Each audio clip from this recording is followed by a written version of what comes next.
اب حکومت کس ڈگر پر ہے, کیا کر رہی ہے, نیب کے ہاتھ کیوں مضبوط کیے جا رہے ہیں, بات کریں گے. وزیر اعظم کے معاون خصوصی پاکستان مسلم لیگ نون کے رہنما رانا احسان افضل صاحب نے ہمیں جوائن کیا ہے. السلام علیکم رانا صاحب, بہت بہت شکریہ آپ کے وقت کے لیے. سب سے پہلے تو بڑا سادہ سا سوال ہے, گزشتہ شب جس طرح سے آرڈیننس جاری کیا گیا, نیب ترمیمی آرڈیننس کے تو آپ بہت خلاف تھے اور کہا کرتے تھے کہ پارلیمان کو پی ٹی آئی نے آرڈیننس فیکٹری بنایا ہوا ہے. تو کیا اجلت محسوس کیا آپ نے کہ گزشتہ شب ایڈجرن کیا گیا اس اجلاس جو 17 جولائی تک تھا, اس کو غیر معینہ مدت تک کے لیے ملتوی کر دیا گیا اور پھر ایک آرڈیننس, صدارتی آرڈیننس جاری کر دیا گیا؟ بسم اللہ الرحمن الرحیم. دیکھیں, یہ لا منسٹری نے اس کا ڈرافٹ تیار کیا ہوا تھا اور یہ جو نیب کے لاز ہیں اس کے اندر جو فزیکل ریمانڈ ہے اس کو 30 دن تک کی جو ہے وہ ایکسٹینشن دینے کا یہ آرڈیننس تھا. تو یہ جو نیب کے اندر کیسز ہیں اس کے اندر اس کو ضروری سمجھا گیا کہ اس کو بڑھایا جائے تاکہ نیب ذرا بہتر طریقے سے نیب کے وہ کون سے کیسز ہیں جن کے پیش نظر اس ریمانڈ کو بڑھایا گیا سر؟ دیکھیں, یہ تو ابھی لا منسٹری سے جو ہے وہ رابطہ اگر کریں اور ان سے پوچھا جائے تو یہ بہتر ہوگا. لیکن میں سمجھتا ہوں کہ آرڈیننسز جو ہیں وہ پہلے بھی استعمال ہوتے رہے ہیں, یہ طریقہ کار, یہ طرز استعمال ہوتا رہا ہے, اور اگر ابھی بھی ہو گیا ہے اور اس مقدار میں نہیں ہو رہا, لیکن ایک آپ اس طرز عمل کو جسٹیفائی کر رہے ہیں؟ نہیں, میں اس کو جسٹیفائی نہیں کر رہا, لیکن یہ ایک حصہ ہے, ایک قانونی طریقہ ہے کہ آپ نے اگر جو ہے کوئی امینڈمنٹ کرنی ہے لا میں. اور بڑا ان یوزول طریقہ ہے سر کہ پارلیمان کا آن گوئنگ سیشن ہے, 17 جولائی تک ایڈجرن ہوا تھا, جب اسمبلی سٹنگ چل رہی ہو تو اس کو غیر معینہ مدت تک کے لیے ملتوی صرف اس لیے کیا جائے کہ آرڈیننس جاری کرنا ہے. تو اس کا مطلب ہے کچھ تو ہے جس کی پردہ داری ہے. دیکھیں, پردہ داری کی کوئی بات نہیں ہے. جو واقعات ہوئے ہیں اس ملک کے اندر, ہم سمجھتے ہیں کہ اس کے اندر عدالتیں جس طرز کے اوپر کام کر رہی ہیں, اس کے ساتھ ساتھ اداروں کو مضبوط کرنے کی ضرورت ہے کہ وہ اپنی جو انویسٹیگیشن ہے وہ ایک بہتر طریقے سے کر سکیں. تو یہ اس کو جو ہے اسٹرینتھن کرے گا کہ نیب جو ہے اپنی جو انویسٹیگیشن ہے اس کو ایک بہتر طریقے سے. معذرت کے ساتھ, نیب تو کالا قانون نہیں تھا, یہ تو ڈریکونین لا نہیں تھا, نیب تو ختم نہیں ہو جانا چاہیے تھا آپ کے نزدیک. آج پھر نیب کے ادارے کو مضبوط کرنے کی بات آپ کر رہے ہیں. دیکھیں, یہ جو فزیکل ریمانڈ ہے یہ کسی وقت نیب کے اندر 90 دن کی اس کی اجازت ہوتی تھی, اور اس کا بھرپور استعمال جو ہے وہ پچھلی حکومت نے کیا. ابھی 15 دن کا یہ قانون تھا کہ ہم نے جو کہ فزیکل اگر 30 دن کی ہو, یہ سمجھا گیا ہوگا کہ اس کے اندر بہتر انویسٹیگیشن کی جا سکتی ہے. لیکن میں تو ایگری کروں گا, آپ صحیح کہہ رہے ہیں کہ نیب کو ہم نے جو اس میں امینڈمنٹس ہم جو لے کے آئے اس سے نیب کی ٹرانسپیرنسی میں بہتری آئی تھی.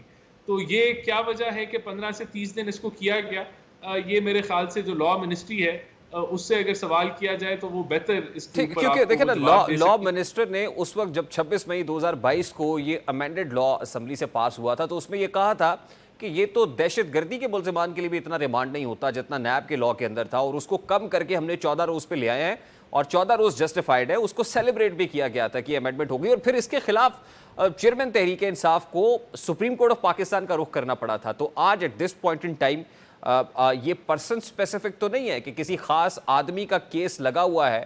2 امپورٹنٹ کیسز ہیں, توشہ خانہ بھی اور القادہ ٹرسٹ کیس بھی, تو پرسن سپیسیفک لیجسلیشن ہو رہی ہے. لیجسلیشن کیا, آرڈیننس جاری ہو رہا ہے. یہ تو جو بھی یہ آرڈیننس ہے یہ تو سب پہ لاگو ہوگی, اور جتنے بھی کیسز ہیں ان کے اوپر یہ اپلائی کرے گی کہ 30 ڈے فزیکل ریمانڈ ہو سکتا ہے. لیکن یہ اگر نیشنل اسمبلی کے تھرو ہوتا تو بہتر ہوتا. کیا وجہ تھی, کیا اجرت تھی کہ یہ آرڈیننس کے ذریعے کیا گیا, یہ آپ کو جو لا منسٹری ہے وہ بہتر جواب دے گی.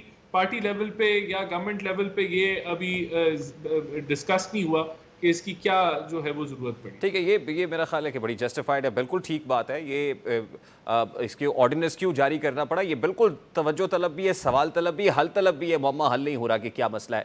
دوسری امپورٹنٹ چیز یہ ہے, لا منسٹری کی جہاں تک بات ہے, لا منسٹر نے یہ کہا کہ جس وقت سینٹ سے ترمیم منظور ہوئی کہ 62-63 کے اندر جو ڈسکوالیفیکیشن ہے وہ لائف ٹائم ڈسکوالیفیکیشن نہیں ہوگی 62(1)(f) کے تحت, بلکہ 5 سال ہوگی.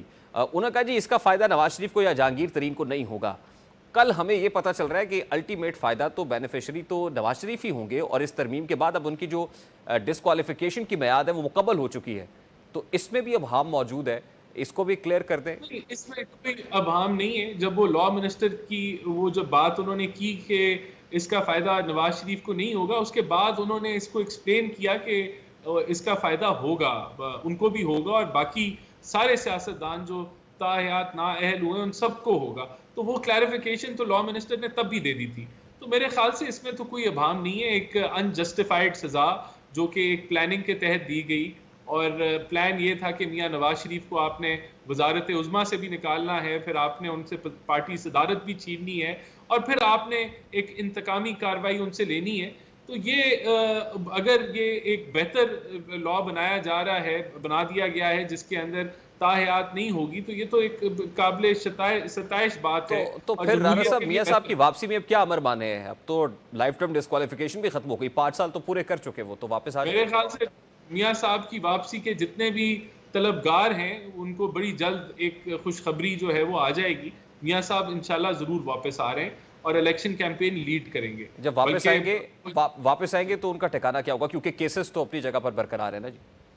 دیکھیں، وہ لیگل ٹیم ان کو ہینڈل کرے گی. بوگس کیسز ہیں، وہ کیسز جو ہیں ایک دو پیشیوں کی بھی مار نہیں ہے. میاں صاحب انشاءاللہ تعالی واپس آ کے اپنے لیگل میٹرز کو بھی دیکھیں گے اور ہماری کیمپین بھی لیڈ کریں گے. یہ وقت اب بہت قریب ہے، زیادہ دور نہیں، چند ہفتے رہ گئے. یہ ملین ڈالر کویسچن ہے کہ چند دن کی مہمان رہ گی یہ حکومت. اب یہ چند دن گزارنے کے بعد کیا اسمبلی ڈیزالو کرنے کا، یعنی 12 کو مدت پوری ہو رہی ہے، 11 کو اسمبلی ڈیزالو کرنے کا ارادہ رکھتے ہیں؟ اور کیا آپ کو لگ رہا ہے کہ اکتوبر نومبر میں انتخابات ہو جائیں گے، یا پھر جو پنجاب میں ہے اسی کی ایکسٹینشن ہمیں وفاق میں بھی دکھائی دے گی؟ دیکھیں، اسمبلیز تو اگست میں جو ہے اس کا ٹینیور ایکسپائر ہو رہا ہے. اگر وہ چند دن پہلے اگر وہ جو ہے وہ ڈیزالو کر دی جاتی ہیں تو یہ حق تو ہم رکھتے ہیں، اور پھر اس صورتحال میں 90 دن میں الیکشن ہوگا. میں الیکشن جو ہے اکتوبر نومبر میں دیکھ رہا ہوں، اور کوئی وجہ نہیں ہے نہ ہو. باقی یہ جو فائنل ڈیٹ ہے وہ الیکشن کمیشن نے اناؤنس کرنی. تو یہ جو آئی ایم ایف کے ساتھ سٹینڈ بائی ارینجمنٹ ہے، یا جو معاشی ایمرجنسی والی باتیں تھی کہ یہ سٹینڈ بائی ارینجمنٹ کیونکہ 9 مہینے کا ہے، تو بہتر ہوگا کہ یہ حکومت 9 مہینے گزار لے، اور پھر اگلے برس مارچ سے پہلے تو 9 مہینے مکمل نہیں ہوتے ہوئے نظر آ رہے ہیں. دیکھیں، ہم نے تو، میں سمجھتا ہوں کہ ایک پاکستان کی تاریخ میں پہلی دفعہ جو حکومت ایک ایگزٹ پہ ہے، جا رہی ہے، اختتام پذیر ہے، اس نے وہ سب مشکل فیصلے کر لیے جو اس کی سیاست کے لیے بڑے مفید نہیں تھے، لیکن ریاست اور معیشت کو استحکام دینے کے لیے بہت مفید تھے. تو یہ رسپانسبلٹی کا اظہار میرے خیال سے پاکستان کی تاریخ میں پہلی دفعہ ہوا ہے. ہم نے یہ جو معاہدہ کیا ہے، اس سے اگلے 6-9 مہینے جو ہیں وہ پاکستان میں ڈیفالٹ کی باتیں تو بالکل ختم ہو گئی، اور ایک سٹیبلٹی کی طرف آپ جا رہے ہیں. تو جو آنے والی کیئر ٹیکر حکومت ہوگی اور اس کے بعد جو آنے والی حکومت ہوگی، اس کے لیے آئی ایم ایف کے ساتھ ڈیل کرنا اتنا مشکل نہیں ہوگا. اس کے لیے ملٹی لیٹرل سے فنڈ اکٹھا کرنا اتنا مشکل نہیں ہوگا. تو ہم تو راہ ہموار کر کے جا رہے ہیں آگے کہ جو فائنینشیل سسٹینیبلٹی ہے وہ اسرٹن کی جائے. تو میں سمجھتا ہوں کہ یہ اگلے 6 مہینے 9 مہینے کوئی انسٹیبلٹی کے نہیں ہوں گے. آپ کے جو ریزروز ہیں وہ بھی ہم بلڈ اپ کریں گے. یہ جولائی کے مہینے میں آپ کو اچھی انفلوز ہمیں متوقع ہیں، اور یہ آگے جو ہے وہ صورتحال انشاءاللہ بہتری کی طرف جائے گی. رانا صاحب، میاں صاحب کہتے ہیں اگلا دور مسلم لیگ نون کا ہوگا. یہ طے ہو گیا؟ دبئی میں جو بڑی بیٹھکیں، بڑی ملاقاتیں ہوئیں، پھر اس کے بعد سعودی عرب چلے گئے، یہ طے ہو گیا ہے کہ اگلا دور مسلم لیگ نون کا ہوگا؟ دیکھیں، یہ تو عوام نے طے کرنا ہے. ہمارا پورا ارادہ ہے کہ انشاءاللہ تعالی ہم ایک بھرپور الیکشن لڑیں گے اور 2/3 میجورٹی کے ساتھ حکومت اپنی بنائیں گے پنجاب میں، اور انشاءاللہ وفاق میں بھی پی ایم ایل این اپنی حکومت بنائے گی. تو ہم تو اس تیاری میں بھی ہیں، اور ہم اس کوشش میں بھی ہیں، اور اسی طرح محنت بھی کریں گے. ہم سمجھتے ہیں کہ ہم نے وہ سب فیصلے ذمہ داری سے کیے جو شاید اگر پہلے کر لی جاتی، پہلی حکومت کر لیتی، تو ملک کو یہ معاشی بدحالی نہ دیکھنی پڑتی. لیکن بہرحال ہم نے وہ فیصلے کیے. تو ہم سمجھتے ہیں کہ ہمیں عوام اس کے اوپر جو ہے وہ الیکشنز کے اندر سپورٹ کرے گی، اور ہمیں 2/3 کے ساتھ حکومت میں لے کے آئے. بہت بہت شکریہ. رانا احسان افضل، وزیر اعظم کے معاون خصوصی، پاکستان مسلم لیگ نون کے رہنما، ہمارے ساتھ موجود تھے.